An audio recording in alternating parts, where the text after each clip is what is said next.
Saudara sekalian, saya bersyukur untuk sekali lagi mendapatkan satu kesempatan boleh membagikan firman Tuhan in the last moment gitu ya. Justru di tengah kesempatan yang terakhir ini saya menemukan betapa baiknya dan setianya Tuhan yang saya sembah. Izinkan saya juga mengucapkan terima kasih untuk Bapak Ibu Saudara sekalian yang sudah memberikan saya kesempatan untuk boleh melayani, memberikan perhatian. Jadi thank you untuk semuanya. Dan saya juga minta maaf Bapak Ibu ya untuk segala kelemahan, kekurangan, ketidaksempurnaan saya di dalam melakukan pelayanan selama kurang lebih 13 tahun ini. Tentu tidak mudah, tetapi saya menemukan betapa luar biasanya Tuhan yang menopang pelayanan ini. Saudara yang kasih Tuhan, seperti yang saya katakan, memang saya bukanlah orang yang sempurna. Saya banyak sekali kelemahan dan saya banyak sekali kekurangan. Tetapi saya rindu Bapak Ibu, kekurangan dan kelemahan saya ini justru yang mungkin terlihat dan Bapak Ibu terpapar oleh kekurangan saya. Jangan membuat kita undur dari pelayanan, tetapi kerinduan saya satu, justru Bapak Ibu melihat betapa luar biasanya Tuhan kita yang memakai orang yang penuh dengan kelemahan ini ditopang oleh kasih karunia, dan hanya karena berkat Injil Tuhan itulah saya boleh ada di tempat ini dan juga memberikan pelayanan bagi Tuhan melalui jemaat Tuhan. Nah, sekali lagi saya minta maaf dan juga terima kasih untuk segala kesempatan dan juga kebaikan yang Bapak Ibu sudah berikan. Sebelum kita bersama-sama merenungkan bagian firman Tuhan, saya ajak kita masuk di dalam doa, kita mohon pimpinan dan penyertaan Tuhan. Sekali lagi Tuhan, kami sungguh bersyukur Allah yang kami sembah adalah Allah yang setia. Sebentar kami akan merenungkan satu tokoh yang mengalami kegagalan yang begitu dalam. Tetapi kesetiaan Tuhan tidak pernah berhenti mengejar dia, meraih dia. Dan bahkan kesetiaan Tuhanlah yang melingkupinya. Sehingga kami boleh melihat betapa luar biasanya Tuhan yang kami layani, Tuhan yang kami sembah, dan Tuhan yang kepadanya kami percaya. Tuhan, bekerjalah di tengah-tengah kami sementara firman Tuhan diberitakan, supaya firman bukan hanya mengisi kepala kami, mengisi atau memuaskan telinga kami, tetapi kami juga boleh mengalami sebuah perubahan dan transformasi di dalam kehidupan kami. Karena kerinduan kami adalah memuliakan nama Tuhan melalui hidup kami. Pakai hamba-Mu yang terbatas di dalam memahami kedalaman firman, terbatas di dalam mengerti pergumulan jemaat-Mu. Tuhan yang topang dia dengan kuasa-Mu. Hanya di dalam nama Tuhan Yesus kami berdoa. Bersama-sama katakan, amin. Bapak Ibu Saudara sekalian, menjelang Paskah kita masuk ke dalam minggu Lent Prapaskah. Secara khusus kita akan belajar dari seorang murid Yesus yang bernama Petrus. Nah Bapak Ibu Saudara sekalian bisa melihat di dalam layar LCD baik yang ada di gereja ataupun yang ada di rumah, ada dua bagian firman Tuhan yang akan kita baca. Tetapi kita tidak akan baca keduanya karena keterbatasan waktu. Di awal khotbah saya akan menyampaikan dari pembacaan dari Matius 26. Tetapi nanti di dalam pembahasan saya akan mencuplik keduanya. Jadi Bapak Ibu, seperti biasa saya ingatkan kalau Bapak Ibu membaca Alkitabnya by phone, keluarkan handphonenya supaya tangan kita itu aktif untuk memberikan notes. Pada bagian-bagian tertentu, di ayat-ayat tertentu kita merasa diberkati, tulis notes di sana supaya di kemudian hari kita membacanya kita juga bisa diingatkan. Kalau yang bawa Alkitab fisik, monggo siapkan bolpen dan diberikan catatan-catatan di sana. Saya mengajak kita untuk memperhatikan bersama-sama dan saya akan membacakan untuk kita sekalian Matius 26 ayat 69 hingga yang ke-75. Sementara itu Petrus duduk di luar di halaman, maka datanglah seorang hamba perempuan kepadanya, katanya, engkau juga selalu bersama-sama dengan Yesus orang Galilea itu. Tetapi ia menyangkalnya di depan semua orang, katanya, aku tidak tahu apa yang engkau maksud. Ketika ia pergi ke pintu gerbang, seorang hamba lain melihat dia dan berkata kepada orang-orang yang ada di situ, orang-orang ini bersama dengan Yesus, orang Nazaret itu. Dan ia menyangkalnya pula dengan bersumpah, aku tidak kenal orang itu.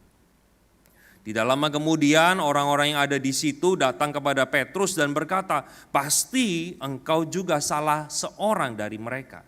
Itu nyata dari bahasamu. Maka mulailah Petrus mengutuk dan bersumpah, aku tidak kenal orang itu. Maka pada saat itu berkokoklah ayam. Maka teringatlah Petrus akan apa yang dikatakan Yesus kepadanya, sebelum ayam berkokok, engkau telah menyangkal aku 3 kali. Lalu ia pergi keluar dan menangis dengan sedihnya. Sampai di sana pembacaan kita pada pagi hari ini. Bapak Ibu Saudara sekalian, di awal khotbah saya akan menunjukkan sebuah video. Video ini adalah sebuah sosial eksperimen yang dilakukan oleh seseorang, dan saya minta maaf terlebih dahulu karena nanti videonya sebelum diputar, saya disclaimer dulu bahwa ini memang footage yang saya ambil itu resolusinya rendah. Jadi Bapak Ibu jangan harap mendapatkan ketajaman dari gambar yang kita lihat. Tetapi kualitas itu tidak mengurangi pesan yang dihadirkan di dalam video ini. Saudara nanti akan melihat satu tayangan video di mana ada sebuah kotak yang ditaruh di tengah jalan. Dan kotak itu ada tulisan besar, jangan lihat ke dalam lobang.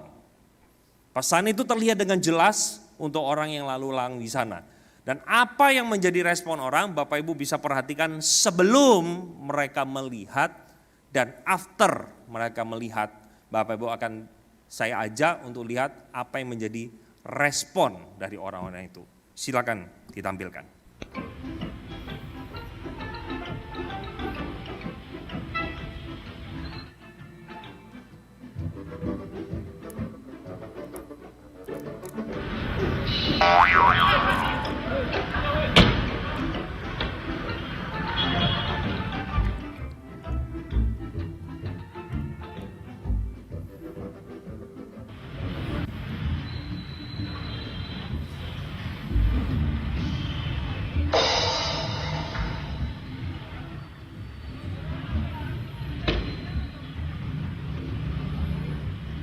Semua yang setelah melihat lubang itu selalu marah.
Oke, sampai di sini.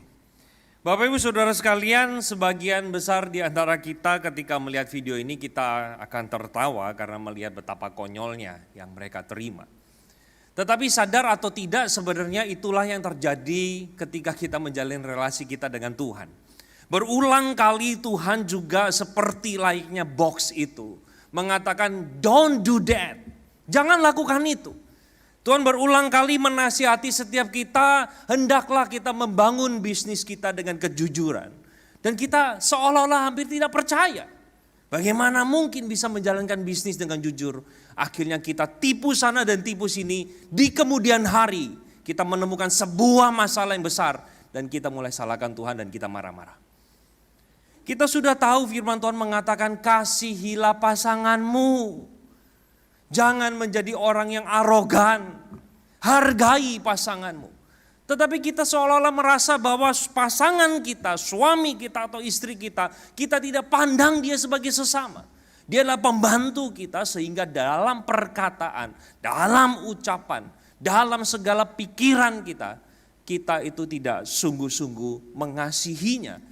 Alhasil ketika keluarga mulai berantakan, anak-anak tidak mulai lagi mengasihi papa dan mamanya, mulai kita menyalahkan Tuhan. Saudara, Tuhan juga berulang kali mengatakan, peliharalah satu sikap kerendah hatian di antara jemaat. Jangan yang satu merasa lebih utama dari yang lain. Hargai sesamamu. Tetapi kita merasa bahwa tidak. Saya harus dihargai dan saya harus didengar dan saya harus dihormati. Sehingga ketika kita mengambil sikap demikian, kita mengabaikan peringatan Tuhan. Dan di kemudian hari kita menemukan sebuah masalah besar. Oh saudara, kalau saya menceritakan begitu banyak peringatan Tuhan maka gak habis. Tetapi beberapa contoh yang saya berikan kepada setiap kita, mengingatkan kepada kita betapa sering kita mengabaikan peringatan yang Allah sudah berikan. Entah itu dengan cara yang lembut atau entah dengan cara yang keras. Berulang kali saya percaya satu hal, bahwa Allah yang kita sembah adalah Allah yang hidup dan senantiasa mengasihi anaknya. Dia tidak mau anaknya tinggal dan tenggelam terus di dalam dosa. Tetapi kenyataannya kita sering mengabaikan apa yang menjadi peringatan Tuhan bagi setiap kita. Pertanyaannya adalah kenapa seperti itu? Kenapa kita sebagai pengikutnya, sebagai murid-muridnya seringkali mengabaikan peringatan yang Tuhan berikan? Paling tidak saya ketemu ada dua alasan Bapak Ibu. Yang pertama adalah karena kita itu merasa kita dapat keuntungan dari ketidaktaatan kita. Bapak Ibu, seringkali mungkin di dalam kita melakukan bisnis yang kita jalani selama sekian lama. Kita merasa bahwa gak apa-apalah kalau tipu sedikit. Ya, sedikit gratifikasi gak apa-apalah. Karena kita merasa bahwa kalau jujur marginnya tipis. Tapi kalau bisa tipu-tipu marginnya lumayan bisa lebih besar. Karena kita jujur katakan ketika tidak taat saya mendapatkan sesuatu yang lebih besar. Sehingga kita mulai memberikan kalkulasi. Kalau saya taat ikut Tuhan rewardnya apa nih? Dan ketika saya tidak taat kepada Tuhan apa yang saya raih? Apa yang saya peroleh? Sehingga itulah yang menjadi tolok ukur kita di dalam kita mengambil keputusan, saya mau taat sama Tuhan atau saya tidak mau taat. Bapak Ibu ada di dalam sebuah perkumpulan, mulai, dengar gak si dia kayak begitu? Masa sih? Mulai, yang kita sebut dengan nama gosip. Kita merasa bahwa ketika kita bergosip, kita bisa mendapatkan sesuatu yang baik. Kita mungkin dicap sebagai orang yang pengumpul informasi, semua info yang kamu butuhkan saya ada. Dan kita merasa diuntungkan melalui ketidaktaatan kita. Itulah hal yang pertama. Kenapa kita itu mengabaikan peringatan dari Tuhan? Karena kita merasa kita can get something dari ketidaktaatan kita. Yang kedua Bapak Ibu adalah karena kita tidak langsung menerima dampak buruk. Sebagai contoh, pernahkah kita kalau lagi macet ada satu godaan, sebelah kanan jalur busway kosong. Siapa yang ambil keputusan sepersekian detik masuk aja gitu. Bapak Ibu Saudara sekalian, adakah di antara kita yang begitu kita masuk busway tiba-tiba bannya meledak semua, bla bla bla gitu? Gak ada kan? Karena kita menemukan ketika kita melanggar kita gak langsung dapatkan konsekuensi yang buruk kok.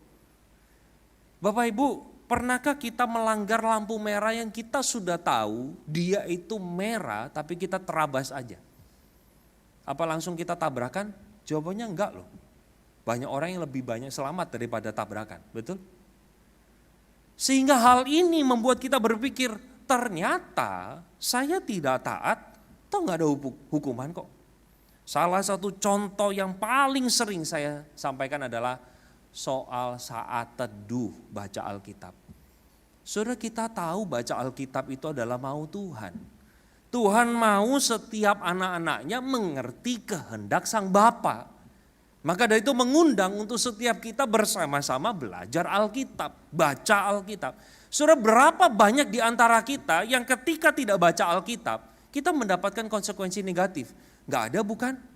Malah kita merasa bahwa, loh saya gak baca Alkitab selama 10 tahun, bisnisku tetap lancar, aku makan 3 kali sehari plus 2 kali snack, semua everything gonna okay. Saudara, sehingga kita berpikir, tuh kan gak taat, gak apa-apa. Nah saudara, saya mengajak kita pada kesempatan pagi hari ini, bagaimana seharusnya orang Kristen bersikap terhadap peringatan yang Tuhan berikan. Nah kita akan belajar dari seorang tokoh yang bernama Petrus ini. Secara khusus kalau kita lihat kehidupan Petrus, kehidupannya begitu banyak. Tetapi khusus kita akan bahas momen penyangkalan dia. Kenapa penyangkalan itu bisa terjadi oleh orang sekelas Petrus? Bapak Ibu, kata Petrus itu berarti batu karang yang kokoh. Peter, Simon Peter. Batu karang yang kokoh, batu karang yang teguh. Bagaimana mungkin seorang yang dikatakan batu karang yang teguh melakukan kesalahan yang sangat fatal di dalam kehidupannya? Dia bukan hanya sekedar menyangkal, tetapi dia mengutuk Yesus. Bahwa dia tidak pernah kenal Yesus. Saudara, awal cerita itu dimulai dari Markus pasal 14 ayat 30. Di mana sesudah perjamuan terakhir itu, setelah Petrus menerima pembasuhan dari Yesus, Yesus memberikan peringatan kepada Petrus. Aku berkata kepadamu sesungguhnya pada hari ini, malam ini juga, sebelum ayam berkokok 2 kali, engkau telah menyangkal aku 3 kali. Saudara, sengaja saya kasih warna kuning di sana untuk kata hari ini dan malam ini. Hal ini senada dengan terjemahan di dalam ESV atau terutama NIV yang lebih tepat. Saudara, ESV dipakai kata truly I tell you this very night. Saya jujur, this very night, apa sih very night? Apakah menjelang subuh atau sangat tengah malam?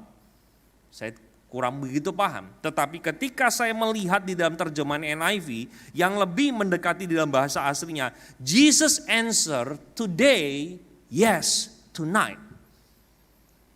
Saudara, hal ini senada dengan terjemahan di dalam bahasa aslinya dipakai 2 kata di sana. Semeron yang artinya today dan juga taute yang artinya adalah ini. Jadi pada waktu Yesus memberikan peringatan kepada Petrus, hari ini, lebih tepatnya malam ini, kamu akan menyangkal aku 3 kali.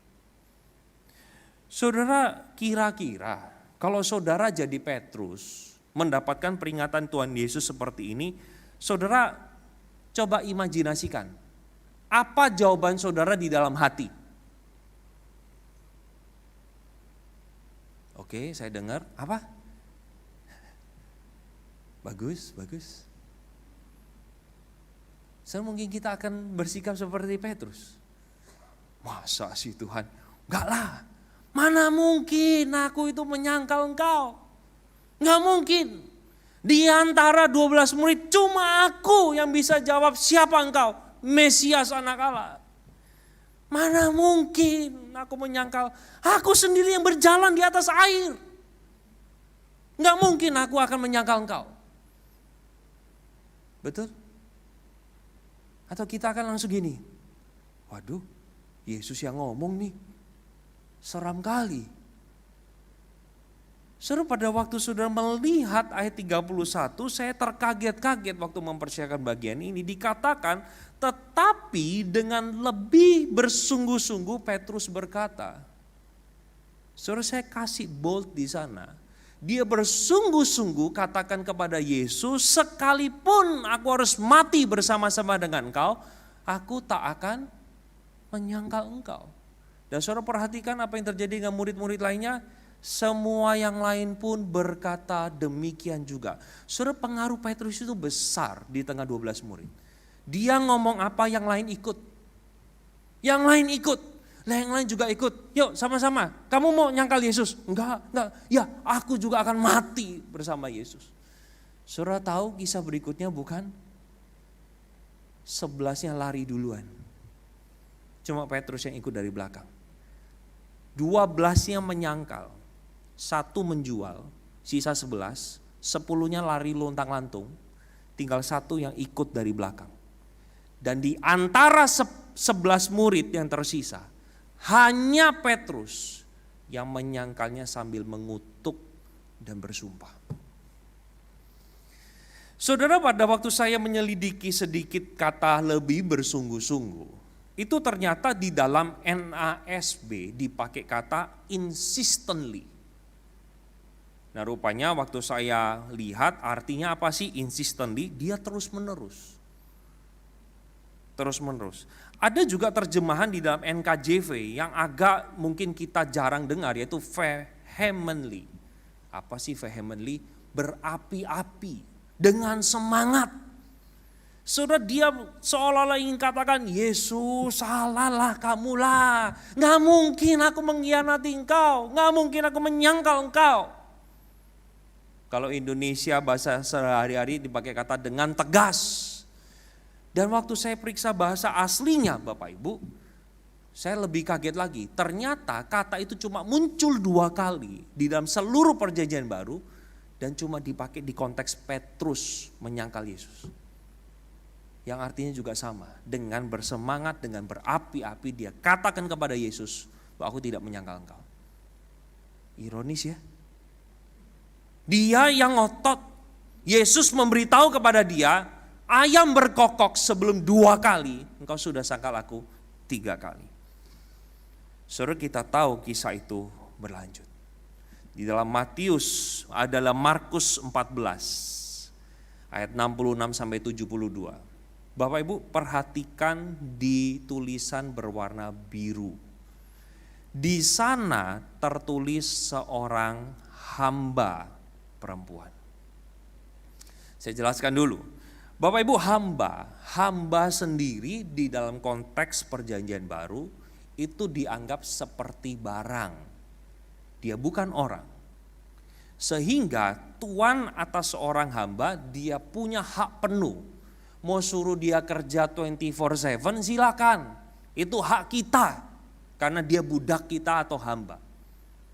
Dan lagi yang kedua adalah perempuan. Bapak Ibu, perempuan zaman itu adalah warga kelas 2.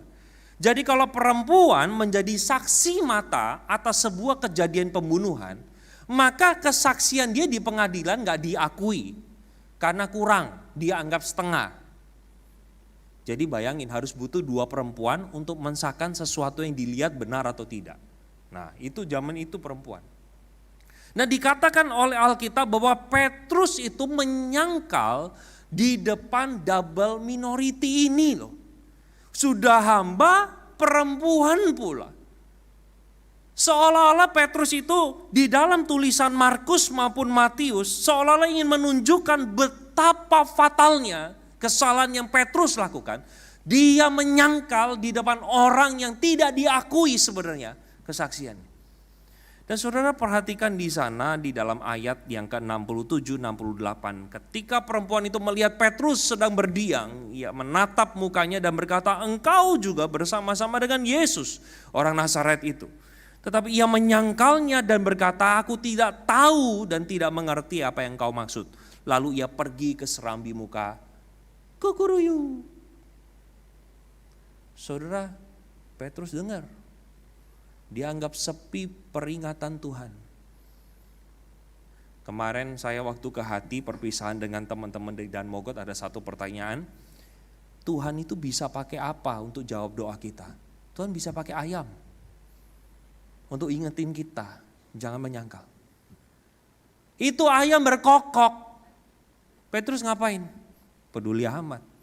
Bahkan di dalam ayat 69, hamba itu ketemu lagi sama Petrus. Dan dikatakan, engkau ini loh yang bersama-sama dengan Yesus. Dan di sana ayat 70 mengatakan, Petrus menyangkal pula. Di dalam ayat 70, tidak lama kemudian orang-orang yang ada di situ berkata kepada Petrus, engkau ini pasti salah seorang dari mereka, apalagi engkau orang Galilea. Dan Petrus mulai mengutuk dan bersumpah, aku tidak kenal orang yang kamu sebut-sebut ini. Dan pada saat itulah ayam berkokok kedua kali. Saudara, Tuhan berulang kali mungkin mengingatkan saudara dan saya di atas mimbar ini. Tuhan berulang kali mengingatkan saudara dan saya untuk hidup mengasihi Dia lewat TikTok yang kita lihat, lewat Reels yang mungkin lewat di dalam page kita. Dia berulang kali mengingatkan untuk kita kembali ke dalam track yang benar. Tapi berapa kali juga kita merespon akan nasihat Tuhan itu dengan baik. Kita merasa bahwa kokokan ayam itu di atas mimbar ini, ataupun di dalam konten yang kita lihat, kita anggap sepi bukan? Sehingga ketika sudah nasi jadi bubur, baru di sanalah kita menyesal dan menangis terseduh-seduh seperti Petrus. Saudara, kisah ini saya nggak kutip bagaimana respon Tuhan Yesus. Tetapi di dalam Lukas 22 dikatakan setelah Petrus itu menyangkal, maka Jesus turn. Dia berpaling dan lihat Petrus. Sebelum itu, saya jelaskan terlebih dahulu bagaimana penyangkalan Petrus. Matius mencatat the first time, pertama kali ketika dia menyangkal, cuma ditulis dia menyangkal. Kali kedua ketika Petrus menyangkal dikatakan sembari dia bersumpah. Swear, gue swear gak kenal dia. Siapa sih Yesus itu? Gak kenal, gue gak kenal. Swear. Gitulah kurang lebih. Yang ketiga Bapak Ibu, dia sudah mengutuk. Christ Jesus I never know. Yesus Kristus itu dia kersing Bapak Ibu. Dia mengutuk. Murid yang sebelum Yesus disalib di Taman Getsemani, dia panggil Petrus. Petrus sudah dapat peringatan, kamu akan menyangkal aku. Yuk berjaga-jaga. Disuruhnya berdoa malah dia tertidur pulas. Karena dia udah merasa menang di atas angin, kok aku gak mungkin lah. Masa pelaku mujizat kayak saya bisa jalan di atas air, dia bisa ngusir setan, dia tahu Yesus ini Mesias. Masa orang sekali bersaya jatuh? Enggak lah, tidur aja. Bapak Ibu yang dikasihi Tuhan, setelah kejadian ini yang seperti saya katakan di dalam Lukas 22 ayat 62, Jesus turn. Tuhan itu berpaling dan melihat Petrus. Di dalam ayat 75 ini kan Bapak Ibu lihat ayat 74. Ayat 75 dikatakan dia menangis dengan sedihnya. Itu bahasa Inggrisnya itu bukan cry, tapi weep. Bapak Ibu, cry sama weep itu berbeda. Ya, weep itu meratap. Sedihnya bukan main. Ditambahkan dengan satu kata lagi, weep bitterly. Udah kebayang deh nangisnya kayak gimana. Saudara, kira-kira kalau saudara menjadi Petrus, memori apa yang pertama kali muncul di dalam benak kita ketika kita mendengar ayam berkokok dua kali? Apa? Pada waktu Yesus kasih peringatan bukan? Hari ini, malam ini, kamu akan sangkal aku 3 kali sebelum ayam berkokok 2 kali. Saudara, saya ajak kita berimajinasi sebentar. Kira-kira Bapak Ibu, waktu Yesus ada di dalam ruangan pengadilan, terus kan Petrus nyangkal 3 kali nih sambil mengutuk dan bersumpah, ada kokokan ayam. Terus kan dikatakan bahwa Yesus berpaling dan melihat Petrus. Kira-kira Bapak Ibu, tatapan Yesus itu tatapan yang kayak gimana? Karena pada waktu itu terjadi, saya yakin Yesus menoleh, itu mata ketemu mata dengan Petrus, sekalipun itu jauh. Saudara, kira-kira tatapan kayak gimana? Tuh kan, dikasih tahu sih ngebandel, jatuh itu. Atau tatapan dengan amarah? Sering gitu, langsung Petrus menangis. Saudara, memang tidak dicatat Alkitab. Imajinasi saya bermain hanya mengatakan mungkin. Yesus menatap, sedih ada, tapi dia juga menatap dengan penuh belas kasihan kepada Petrus.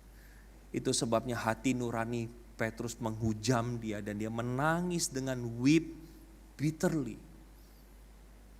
Dia meratap. Saudara, sejak saat itu batu karang yang kokoh itu menjadi sebuah batu kerikil yang tidak berguna. Bapak Ibu Saudara sekalian, di dalam Yohanes 21 dikatakan, di pantai itu berkumpullah Simon Petrus, Thomas, Nathanael, 2 anak Zebedius, atau anak-anak Zebedius itu siapa? Yohanes dan juga Yakobus, dan 2 murid lainnya.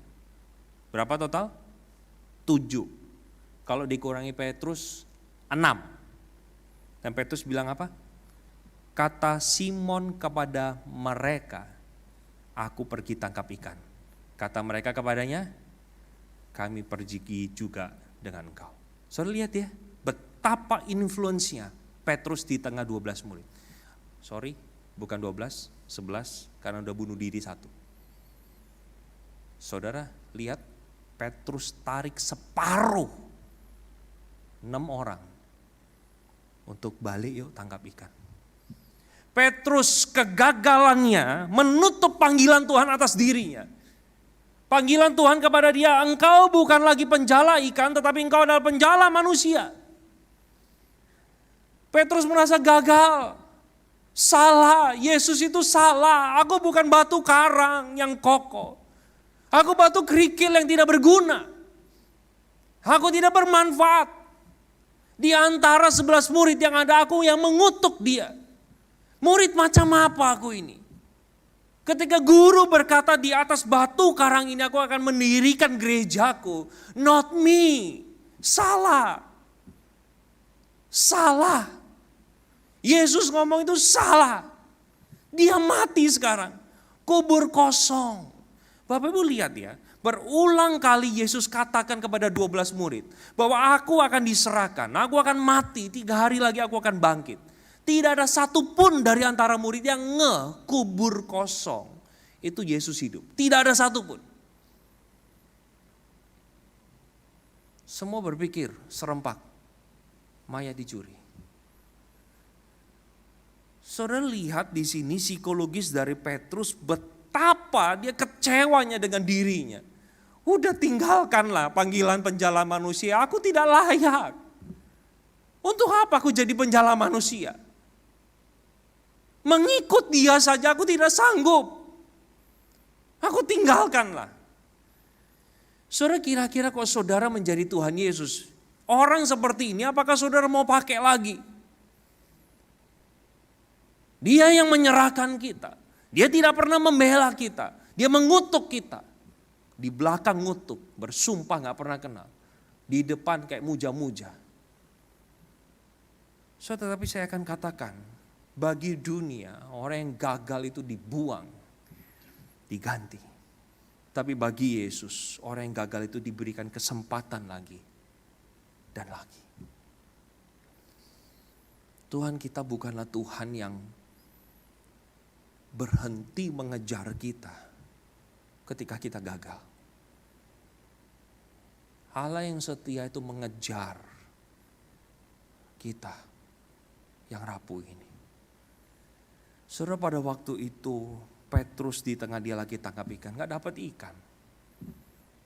Yesus yang ada di pesisir pantai itu berkata, tebarkan jalamu ke sana. Mereka menebarkan. Ternyata dapat ikan 150 ekor lebih. Bapak Ibu, saya refresh dulu memori kita. Panggilan pertama Petrus di Lukas pasal 5 mencatat, semalam suntuk Petrus cari ikan gak dapat. Gurunya bilang, coba kamu tolak ke seberang, tebarkan jalamu. Dan dia dapat ikan sampai perahu hampir tenggelam. Itu kata Lukas pasal 5. Saudara, setelah kejadian itu lalu Petrus mendatangi Yesus dan dia berlutut menyembah, Tuhan pergilah daripadaku karena aku manusia berdosa. Saudara bayangkan hal itu 3 tahun kemudian di refresh dan terjadi lagi di dalam kehidupan Petrus. Tapi Petrus gak ngeh kalau itu Yesus. Sampai Yohanes pasal 21 mengatakan murid yang dikasihnya kasih tahu itu guru. Petrus baru sadar itu Tuhan.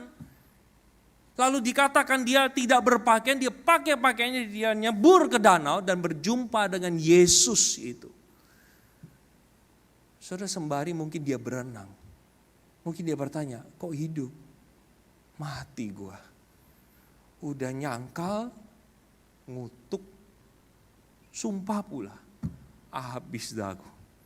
Ketangkep pula penjala ikan lagi. Aduh double dah, ini habis hidupnya. Udah deh carut marut, habis. Tapi Alkitab mencatat Bapak Ibu, Yesus dengan ramah, ayo makan bareng yuk. Yuk ada ikan ya, sini yuk kita makan bareng. Dia pecah roti. Sampai di satu poin Yesus bertanya kepada Simon, Simon anak Yohanes, apakah engkau mengasihi aku lebih daripada mereka ini? Saudara, sengaja saya kasih garis di sana yang terjemahan Indonesia itu warna kuning, yang terjemahan bahasa Inggris pakai warna putih. Saudara bisa lihat ada satu perbedaan yang kecil. Indonesia memakai kata lebih daripada mereka ini. Sementara di dalam NASB ataupun NIV dipakai kata this. Lebih mengacu kepada benda-benda. Saudara, di dalam hal ini para teolog itu pecah pendapat. Ada yang mengatakan lebih dari mereka, mereka ini siapa? Ada yang ngomong begini, oh apakah engkau mengasihi aku lebih daripada 11 murid? Ada yang bilang begitu. Kalau saya punya pendapat Bapak Ibu, karena melihat konteks yang ada, maka kata mereka di sana atau this itu mengacu kepada apa? Kepada boat, perahu, kepada pekerjaannya. Simon, apakah engkau mengasihi aku lebih dari pekerjaan? Atau lebih daripada ikan-ikan ini? Saudara, apa jawab Petrus? Benar Tuhan, engkau tahu bahwa aku mengasihi engkau. Maka gembalakanlah domba-dombaku. Saudara, amazingly, kalau saudara punya Alkitab fisik, satu halaman sesudah itu kalau saudara balik, masuk kitab Kisah Rasul. Betapa ajaibnya orang yang gagal ini. Dikatakan di Kisah Rasul pasal 2, lewat mulut seorang nelayan, 3.000 jiwa menyerahkan diri kepada Tuhan, bertobat dan dibaptis. Bukan Petrusnya yang dahsyat, tetapi Tuhannya yang dahsyat. Saudara, itu sebabnya saya tadi katakan di awal speech saya untuk farewell atau perpisahan saya. Saudara, saya rindu. Saya sadar, saya sesadar-sadarnya saya bukan orang sempurna. Jauh dari sempurna. Banyak kelemahan, banyak kekurangan dalam diri saya.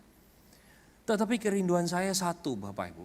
Jangan sampai kekurangan saya dan kelemahan saya membuat kita undur dari pelayanan. Kok hamba Tuhan kayak gitu ya? Justru saudara, saya rindu Tuhan pakai kelemahan saya untuk membuka mata kita melihat betapa luar biasanya anugerah Allah memakai orang yang gagal seperti saya juga. Orang yang penuh dengan ketidaksempurnaan ini bisa dipakai. Saudara, saya melihat 13 tahun, bukan sayanya yang hebat, tetapi Allah lah yang berperan di sana. Berulang kali manusia seperti saya mengalami kegagalan yang berulang-ulang kali. Tetapi anugerahnya kembali menyapa saya, mengundang saya kembali untuk back. Ayo balik. Akui dosamu, bangkit lagi, layani Tuhan lagi. Surah hal inilah yang dialami oleh Petrus. Petrus yang seharusnya dibuang, tapi Tuhan enggak. Seolah-olah Bapak Ibu, seolah-olah ya. Kayak Yesus itu gak ada opsi lain gitu loh. Dia melihat Petrus gagal. Dia sudah jatuh. Dalam sekali. Tinggalkan pelayanan. Lupakan panggilan. Tetapi Yesus kembali lagi bawa dia. Dia ulurkan tangannya. Apakah engkau mengasihi aku? Tarik lagi. Dan Bapak Ibu nanti kalau membaca terus surat Petrus. 1 Petrus pasal 5. Dia bisa ngomong kalimat Yesus. Kepada para penatua dia katakan, gembalakanlah domba-domba kawanan Allah dengan sukarela tanpa paksaan. 1 Petrus pasal 5 ayat kedua. Gembalakanlah domba-domba kawanan Allah, jangan dengan paksaan. Wow, karena kalimat ini adalah kalimat yang akhirnya menopang dia untuk dia kembali back on the track. Sehingga dia bisa melayani Tuhan dan sejarah gereja mengatakan dia mati bagi Yesus. Saudara, di akhir khotbah saya mengajak kita untuk melihat bersama-sama. Mari kita lakukan bersama-sama apa yang menjadi peringatan Tuhan bagi kita. Saya tidak tahu perjalanan rohani saudara mengikut Tuhan seperti apa. Bisa jadi mungkin lewat ayam, quote and quote. Lewat hal yang sepele. Tuhan remind kita untuk balik lagi menjadi murid Yesus yang mengasihi dia. Mungkin di atas mimbar ini ketika firman Tuhan diberitakan, kita kembali lagi diingatkan, aduh aku kok gagal ya. Saudara, harusnya kegagalan kita menyadarkan kita satu hal bahwa kita butuh dia. Kita butuh kasih karunia-Nya. Peringatan Tuhan yang lembut ataupun peringatan Tuhan yang keras, maksudnya cuma satu, supaya kita kembali lagi mengasihi dia dengan segenap hati, segenap jiwa, segenap kekuatan dan segenap akal budi kita. Saudara, yang kedua dan yang terakhir adalah ketika kita mengalami kegagalan, ayo kita datang balik sama Tuhan dan kita bertobat. Kita mohon ampun. Kita mohon supaya Tuhan yang boleh menguatkan kembali kita. Untuk kita kembali mengasihi dia. Hidup bagi dia. Saudara, kita perlu hidup di dalam Kristus. Supaya Kristus bekerja lewat hidup kita. Saudara, kalau kita tidak hidup di dalam Kristus, maka Kristus akan terhalang oleh dosa-dosa kita. Maka dari itu saya rindu Bapak Ibu, peringatan demi peringatan yang Allah sudah berikan di dalam konteks kehidupan Bapak Ibu masing-masing. Mari membawa kita back on the track, kembali ke dalam jalan yang benar. Kita mengasihi dia, kita terus berjuang sampai lagu yang tadi kita nyanyikan. Kita setia sampai akhir hidup kita. Sehingga di dalam kekekalan kita berjumpa dengan Yesus yang berkata, hai hambaku yang baik dan setia. Marilah bergabung untuk menikmati sukacita dan kebahagiaan yang kekal. Saudara, itulah yang seharusnya menjadi misi dan juga semangat kita. Mari kita masuk di dalam doa.